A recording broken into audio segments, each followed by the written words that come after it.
taika ir gėris. Pace bene. Pax et bonum. Pokoj i dobro. Pace bene.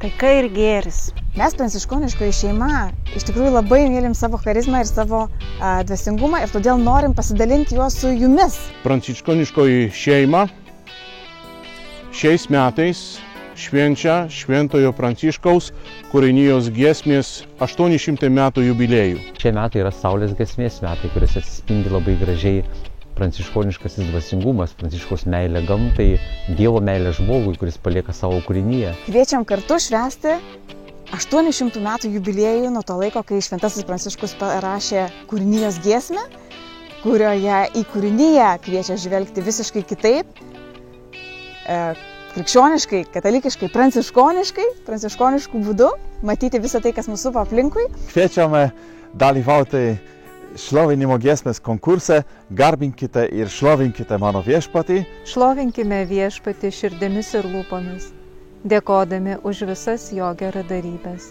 Tas konkursas skirtas visiems profesionalams ir neprofesionalams muzikantams ir visiems šlovintojams.